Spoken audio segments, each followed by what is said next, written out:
مسلسل جہاں در جہاں اور بھی ہے. اب تجسس کہا جاتا ہے تلاش کو. تجسس کہا جاتا ہے تلاش کو. کسی بھی چیز کی جستجو کرنا، کسی چیز کو تلاش کرنا، اس کو تجسس کہتے ہیں. مکمل نہیں ہے جنون تجسس، مسلسل جہاں در جہاں اور بھی ہے. یعنی انسان کا جو جنون ہوتا ہے، اب جنون الگ الگ ہوتا ہے. جنون حقیقی ہوتا ہے، جنون مصنوی ہوتا ہے، جنون مجازی ہوتا ہے. کسی بھی چیز کا جنون ہوتا ہے. کسی کو دولت کا جنون ہوتا ہے، کسی کو شہرت کا جنون ہوتا ہے، اور کسی کو کامیابی حاصل کرنے کا جنون ہوتا ہے. تو مکمل نہیں ہے جنون تجسس، یعنی انسان جب کسی چیز کی تلاش کرتا ہے تو جس کا جنون، اس کی تلاش مکمل نہیں ہوتی. کیوں نہیں ہوتی؟ مسلسل جہاں در جہاں اور بھی ہے. انسان کوئی چیز ایک تلاش کر لیتا ہے تو وہاں اس کی تلاش مکمل نہیں ہوتی، اسے اور تلاش کرتا ہے. جیسے انسان نے بجلی ایجاد کی تو شروع میں تو آپ نے دیکھے ہوں گے بالکل سادے بلب تھے، ہے نا، وہ بھی کیسے 60 وولٹیج کے، جو آپ نے دیکھے ہوں گے دکانوں وغیرہ میں 15 روپے میں ملتے تھے. لیکن اس کی تجسس وہاں، اس کا تلاش ختم نہیں ہوئی بلکہ اس کو اور بڑھتا چلا گیا. تو پھر اس نے دیکھے ہوں گے بجلی میں اس نے کیا کیا ترقی کی ہے. یعنی جب انسان جستجو کرتا ہے، کسی چیز کی تلاش کرتا ہے تو اس کو وقت کم پڑتا ہے، اور اس کے لیے ایک جہاں نہیں بلکہ اس سے جہاں اور بھی ہے. یعنی ستاروں سے آگے جہاں اور بھی ہے.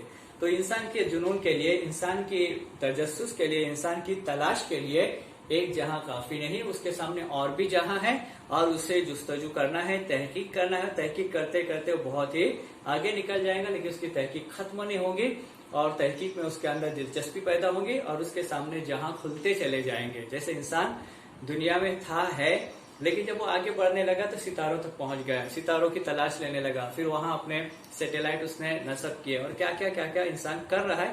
یہ اس کی جستجو ہے، یہ اس کا جنون ہے، اور اس کا یہ کیا ہے؟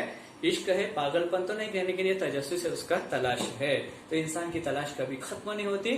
انسان آگے ہی تلاش کرتا رہتا ہے، اور کسی بھی چیز کو انتہا تک پہنچنے کی فکر کرتا ہے.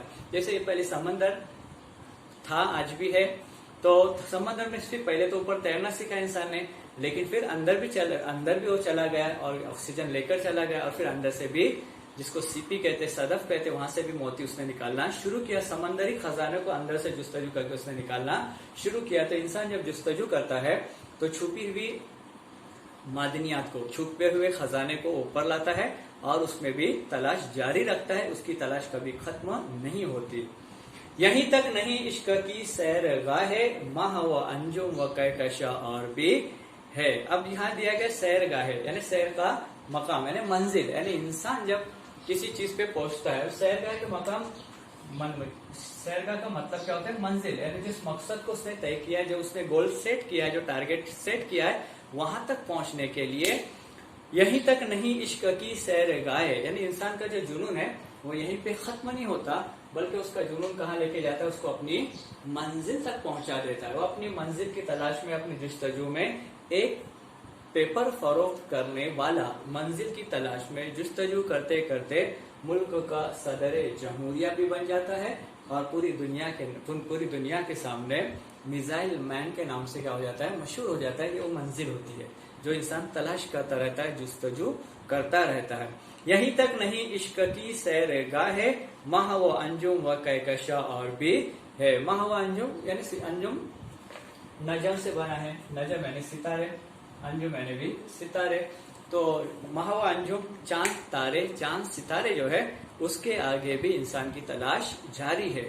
پہلے تو صرف لوگ چاند تاروں کو اپنی کہانیوں میں بیان کرتے تھے، لیکن انسان نے ترقی کی، تلاش کی، جستجو کی. تو جستجو کرتے کرتے چاند پر بھی کیا ہو گیا؟ انسان کے قدم پہنچ گئے. تو انسان کی جو جستجو ہے، انسان کی جو تلاش ہے، وہ ستاروں کے آگے بھی ہے، چاند تاروں تک پہنچ چکی ہے، اور انسان ابھی بھی تلاش کر رہا ہے، تحقیق کر رہا ہے. یہ تحقیق اس کی ابھی ختم نہیں ہوئی ہے. کفس توڑ کر مطمئن ہو نہ بلبل، کفس صورت آشیا اور بھی ہے. ابھی اگر اس کے مجازی کے اعتبار سے شعر کو لیا جائے، جس طرف شاعر کا اشارہ بھی ہے کہ اپنے محبوب سے کہنا چاہتا ہے کہ جسے تو آشیا کہتا ہے، جسے تو اپنا سہارا سمجھتا ہے، جسے تو اپنا سب کچھ سمجھتا ہے، وہ کفس ہے. کیا ہے وہ؟ کفس ہے. جسے تو نے آشیا سمجھ لیا ہے، یہ تیری بھول ہے، یہ آشیا نہیں، یہ تیرا ٹھکانہ نہیں، یہ تیرا گھر نہیں، بلکہ یہ کیا ہے، ایک قفس ہے، پنجرا ہے، یہ جہاں تجھے قید کیا جائے گا۔ قفس توڑ کر مطمئن ہونا بلبل، یعنی میرے ساتھ رہتے ہوئے یا مجھ سے تعلقات رہتے ہوئے یا مجھ سے تعلقات توڑ کر یوں محسوس ہو رہا ہے تجھے، یا آپ کو یوں محسوس، اپنے دوست سے مخاطب ہو کے کہہ رہے ہیں کہ مجھ سے تعلقات چھوڑ کر آپ کو یوں محسوس ہو رہا ہے کہ آپ نے قفس کو کیا کر دیا ہے، پنجرے کو توڑ دیا ہے۔ بلبل سے مراد محبوب ہے شاعر کا، قفس صورت آشیا اور بھی ہے، اور تیرے سامنے کیا ہے، جس چیز کو تو آشیا سمجھ رہا ہے، جسے تو اپنا سب کچھ سمجھ رہا ہے، وہ کچھ بھی نہیں ہے۔ وہ زندگی، اپنی زندگی جو رہیں گی وہ غموں سے بھری بھی رہیں گی، اور وہ آپ کے لیے بجائے آشیانے کے وہ آپ کے لیے کیا بنے گا، وہ آپ کے لیے قفس بنے گا، پنجرا بنے گا، مصیبتوں کا پہاڑ بنے گا، اور مصیبتیں آپ کے قدموں میں آئیں گی۔ اس کے لیے آپ یہ مت سمجھو کہ مجھ سے چھٹکارا پا کر، مجھ سے خلاصی پا کر آپ خوش رہو گے، بلکہ خوش نہیں رہو گے، قدم قدم پر آپ کو غموں کا سامنا کرنا ہوگا۔ بہت دل کے حالات کہنے کے قابل، ورائے نگاہ و زباں اور بھی ہے۔ اب دیکھو، بہت دل کے حالات کہنے کے قابل، شاعر کہہ رہا ہے کہ میرے دل میں بہت کچھ طوفان آ رہے، میرے دل میں بہت سے سونامی ہے، مطلب طوفان ہے، میرے دل میں بہت کچھ ہلچل ہے۔ اب وہ میرے دل میں مچنے والی ہلچل جو ہے، یہ میں لوگوں کے سامنے کیا بیان کروں۔ بہت دل کے حالات کہنے کے قابل، دل میں جو باتیں آتی ہے، خواہشات آتی ہے، جو بھی چیزیں آتی ہے، ان کو اگر میں بیان کرنا چاہوں تو بیان کرنے کے قابل ہے، لیکن ورائے نگاہ و زباں اور بھی ہے، لیکن نگاہ اور زبان سے ظاہر ہونے والی باتوں سے کیا وہ سب دور ہے۔ ورائے نگاہ یعنی نگاہ اور زبان سے ظاہر ہونے والی باتوں سے دور ہے، یعنی نگاہ جو ہے یہ بھی بالکل خاموش ہے، یہ بات نہیں کر رہی، مطلب ہے کہ خاموش ہے، زبان بھی خاموش ہے، لیکن نگاہ اور زبان بھی بات کر رہی ہے، نظر کے اعتبار سے خاموش ہے، لیکن آنکھی کے معنوں میں وہ بھی بیان کر رہی ہے، جو دلوں پہ گزرتی ہے اس کو بیان کیا جا رہا ہے۔ ورائے نگاہ زبان اور بھی ہے، اگر میری زبان خاموش ہے، میری نگاہ نیچی ہے، لیکن یہ نگاہ بہت کچھ کہتی ہے، یہ زبان بہت کچھ کہہ رہی ہے۔ کیا کہہ رہی ہے؟ بہت دل کے حالات کہنے کے قابل، میرے دل میں اٹھنے والے آرزوئیں، تمنائیں، خواہشیں، جو بھی چیزیں، وہ سب بیان کرنے کے قابل ہے، لیکن میں پھر بھی تعظیماً خاموش ہوں۔ اس کا مطلب ہے کہ میری زبان بند ہے، لیکن میری آنکھیں بھی نیچی ہے، یا میری آنکھیں بھی کیا کرے، اس کو بیان کرنا چاہتی ہے، لیکن ان تمام چیزوں سے میری آنکھیں بھی اور میری زبان بھی کیا ہے، بہت دور ہے، ظاہر نہیں کر پا رہی ہے۔ کرنا بہت کچھ چاہتے ہیں، لیکن کر نہیں پا رہے، اس کا اظہار نہیں کر پا رہے۔ اب دیکھو، صبا خاک کے دل سے بچا اپنا دامن۔ اب صبا کہا جاتا ہے، اکثر تو ہوا کے لیے استعمال کرتے ہیں، لیکن ایسی ہوا جو خوشگوار ہو، تو خوشگوار جو ہوا رہتی ہے، اس خوشگوار ہوا کو صبا کہتے ہیں۔ شمیم کہتے ہیں صبح کی جو صبح کی ٹھنڈی ہوا ہے، اس کو نسیم کہتے ہیں۔ صبح جو ٹھنڈی ہوا چلتی ہے، آہستہ آہستہ ہولے ہولے چلتے ہیں، اس کو نسیم کہتے ہیں۔ اور شمیم کہتے ہیں کہ جو خوشبودار ہوا چلتی ہے، اس کو شمیم کہتے ہیں۔ اور صبا اس کو کہتے ہیں ایسی ہوا جو خوشگوار ماحول پیدا کرے یا خوشگوار ہو۔ تو صبا خاک کے دل سے بچا اپنا دامن، ابھی اس میں چنگاریاں اور بھی ہے۔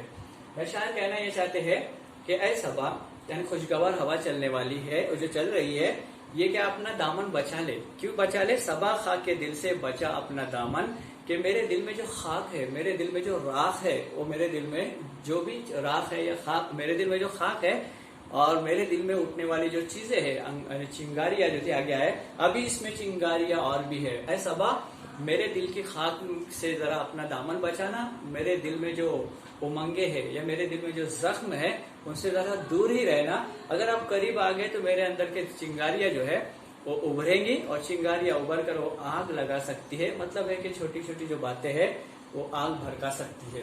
صبا خاک کے دل سے بچا اپنا دامن، ابھی اس میں چنگاریاں اور بھی ہے۔ میرے دل میں جو بھی چنگاریاں ہے، باہر کے دیکھنے کے اعتبار سے بالکل خاموش ہے، لیکن اگر آپ قریب آ جائیں گے، اپنے محبوب سے کہہ رہے، دوست سے کہہ رہے، تو اندر کی جو چنگاریاں ہے وہ آگ پکڑ سکتی، شعلہ بار ہو سکتی ہے۔